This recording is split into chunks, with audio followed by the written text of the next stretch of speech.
Bom dia, queridos irmãos e amigos. É um prazer estar com vocês nesta manhã para juntos meditarmos um pouco na palavra de Deus e ganharmos fortalecimento para a nossa fé. Estamos vivendo dias difíceis, complicados, como o apóstolo Paulo escreveu, são dias maus. Sim, muitas coisas estão acontecendo ao nosso redor e nós, cristãos, precisamos estar atentos, como disse Jesus, vigiando, vigilantes realmente aos sinais que estão acontecendo. Como vamos fazer isso? Crendo, confiando na palavra de Deus. E nesta semana vamos tratar de um tema muito importante para o desenvolvimento da fé do cristão genuíno. Sim, algo que corrompe a fé, estraga o relacionamento do homem com Deus, que é a dúvida, a incerteza, a indecisão. Vamos falar hoje então, né, que a dúvida supervaloriza a adversidade. Vamos encontrar isso no Evangelho de Mateus, no capítulo 14, do verso 27 até o verso 31. Disse Jesus: Mas Jesus imediatamente lhes disse: Tende bom ânimo, sou eu, não temais. Respondendo-lhe Pedro, disse: Se és tu, Senhor, manda-me ir ter contigo, por sobre as águas. E ele disse: Vem. E Pedro foi ter com Jesus. Reparando, porém, na força do vento, teve medo.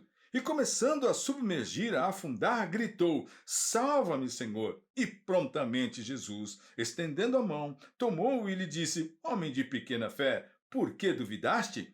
Subindo ambos para o barco, cessou o vento.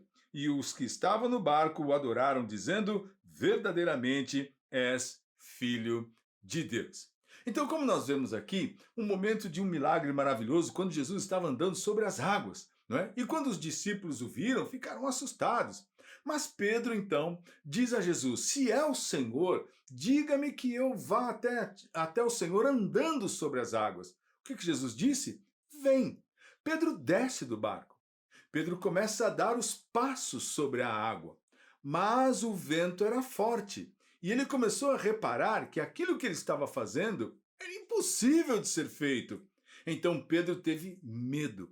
Pedro reparou na adversidade. Ele viu as águas, ele sentiu o vento, ele percebeu a complicação que estava acontecendo naquele momento e começou a afundar, a submergir. Então ele grita a Jesus: Senhor, socorro! E claro, Jesus estende a mão e o livra de se afundar, de naufragar naquele momento.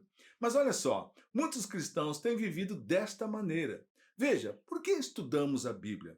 Por que lemos a palavra? Por que oramos? Certamente o nosso relacionamento com Cristo, com o nosso Senhor, deve fortalecer os nossos sentimentos de fé e convicção. Muitos estão vivendo neste tempo como que uma frase bem conhecida, né? Em cima do muro. Não há posição.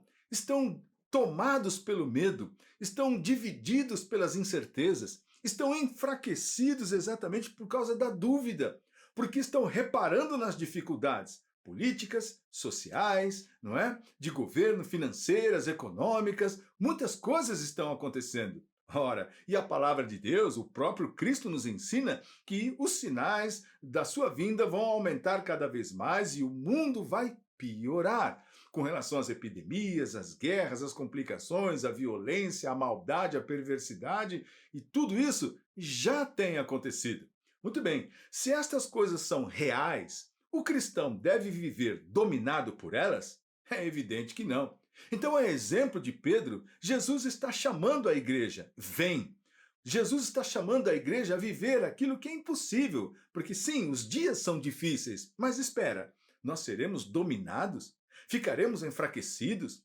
Vamos ficar gemendo com medo, incertos do que vai acontecer? É claro que não, porque Jesus já nos ensinou, já falou qual é o nosso futuro e o que nós somos para Ele, como filhos, lavados, remidos, comprados por preço, preço de sangue, de um sacrifício daquele que não pecou, para que pudéssemos ser o quê? Livres. Portanto, perceba bem, se quem sabe a sua fé não tem sido enfraquecida, porque você tem reparado nas adversidades ao seu redor.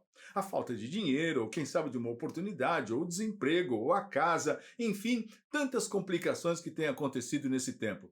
É importante que você reveja como você tem vivido com o Senhor E perceba a necessidade de você crescer na fé. Como? Lendo a palavra, orando, se posicionando no Senhor e tendo convicções através daquilo que a Bíblia pode te ensinar. Como você vai ter convicção de algo que você não entende? Como você vai ter certeza de algo que você não percebe, não crê, não tem entendimento, ninguém nunca te ensinou? Você tem sensações, percebe? É diferente você ler a palavra de Deus e ganhar uma estrutura espiritual no teu ser de convicção e certeza e esperança de alguma coisa que está em cima de sensações.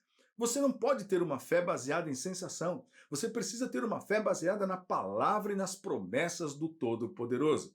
Portanto, nessa manhã, medite, reflita sobre isso e ganhe esperança, esperança viva em Cristo Jesus, para que você cresça cada vez mais e não se deixe levar mais pelas circunstâncias, pelas adversidades. Deus te abençoe e não se esqueça, Jesus está disposto. E você?